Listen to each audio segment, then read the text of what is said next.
You love your dog. That is not even a question. You buy them the best food, the nicest bed, maybe even a little holiday sweater they absolutely hate wearing. But here is something most dog owners never think about.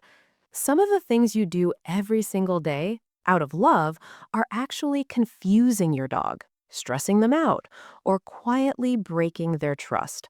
And the worst part? You have no idea it is happening. Today, we are going to fix that.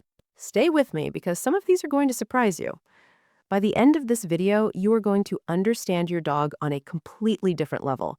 You will know exactly what behaviors to stop, what to replace them with, and how to build a relationship with your dog that is genuinely based on trust, not just treats and good intentions. Let us get into it. Point 1. Hugging them the way you hug humans. Let's start with a big one, and I know this one is going to sting a little. Most of us hug our dogs all the time. It feels natural, it feels loving. To us, a hug says, I care about you. But here's the problem. Dogs are not wired that way. In the canine world, placing a limb or a body over another dog is actually a dominance signal. It can feel restraining, even threatening to a dog who doesn't fully understand what is happening.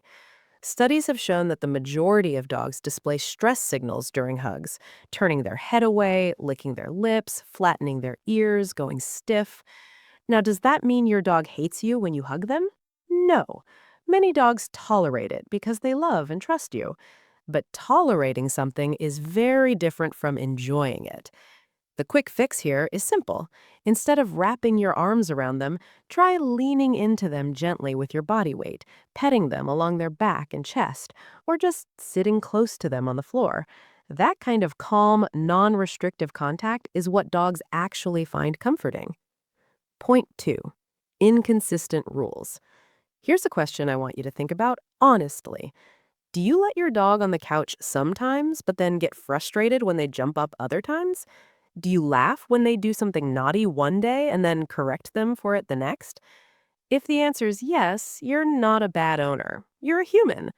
But here's what your dog is experiencing on their end. Total confusion. Dogs don't understand context the way we do.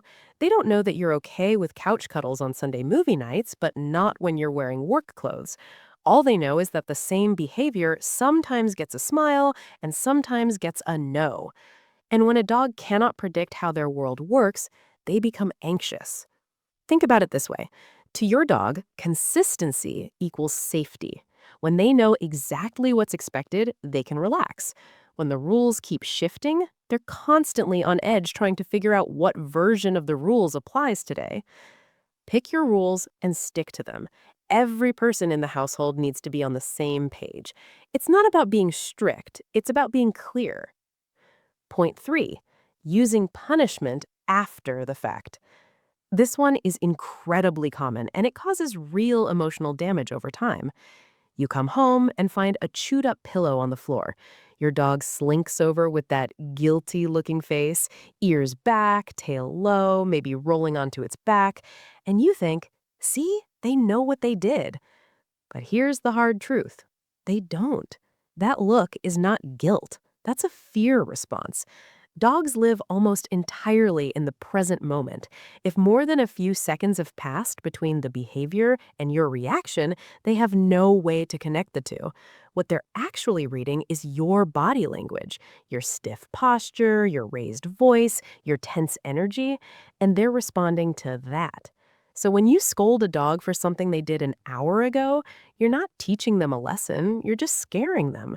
And over time, that creates a dog who is anxious every time you come home because they never know if you're going to be happy or angry. The fix is prevention and redirection in the moment. If you can't catch it as it happens, let it go and set your dog up better next time. Point 4, not letting them sniff on walks. I know this sounds small, but it is a bigger deal than most people realize. We tend to think of walks as physical exercise. Get outside, burn some energy, come back home. But for your dog, a walk is so much more than that. Sniffing is how dogs experience the world. Every lamppost, every patch of grass, every spot where another dog walked an hour ago is a full story to your dog. It is mental stimulation. It is information. It is genuinely one of the most enriching things they can do.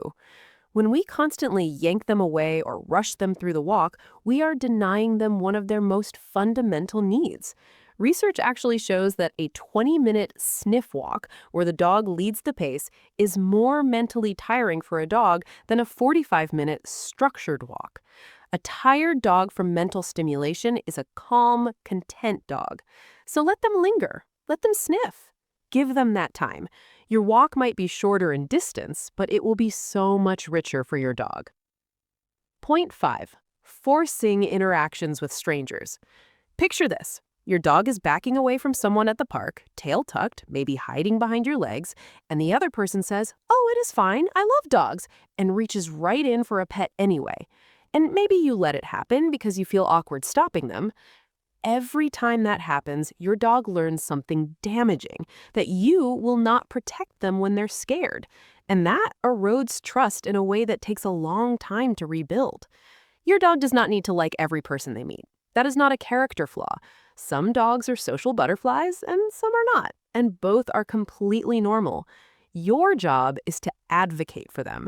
If they are showing signs of discomfort, moving away, lip licking, yawning, stiffening, it's okay to say, "Sorry, she's not feeling social today," and move on.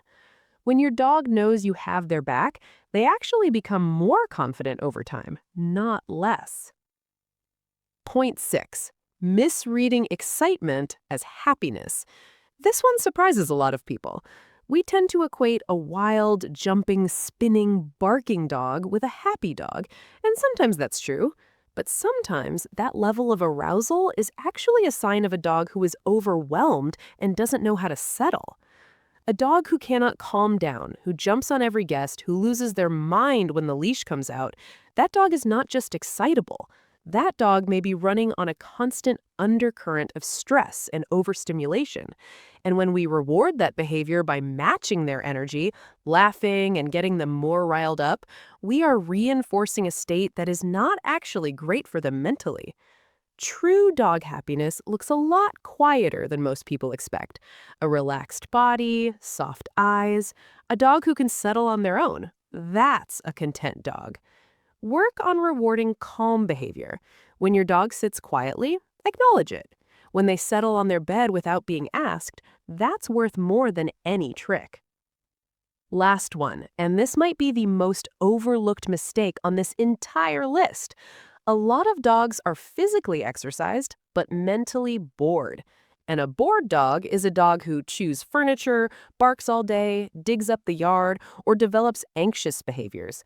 We often label these dogs as difficult or high energy, when really they are just understimulated. Dogs were bred for jobs. Herding, hunting, guarding, retrieving. Their brains are wired to solve problems and work for rewards. When we take that away and replace it with a bowl of food and a walk around the block, we leave a huge gap. The good news is that mental enrichment doesn't have to be complicated. Puzzle feeders, sniff boxes, training sessions that are 5 to 10 minutes long, hide-and-seek games in the house. All of these tap into your dog's natural instincts and give their brain something to do. A mentally stimulated dog is calmer, more confident, and genuinely happier. It's one of the best investments you can make. Here's what I want you to take away from all of this. Your dog is not trying to be difficult. They are not stubborn or vindictive or just bad. They're communicating the best way they know how, and most of the time they're responding to something we are doing without realizing it. Dogs do not need a perfect owner. They need a consistent one, a present one who is willing to learn their language instead of always expecting them to learn ours. Even fixing 1 or 2 things on this list will make a real difference in your dog's quality of life. And honestly, it'll probably make your relationship with them a whole lot better too. If this video helped you see your dog a little differently, do me a favor and hit that like button. It genuinely helps this channel reach more dog owners who need this information. Drop a comment below telling me which one surprised you the most. I read every single one. And if you want more content like this, subscribe and hit the bell so you never miss a video. Your dog is lucky to have someone who cares enough to watch a video like this. That already puts you ahead of the game. I'll see you in the next one.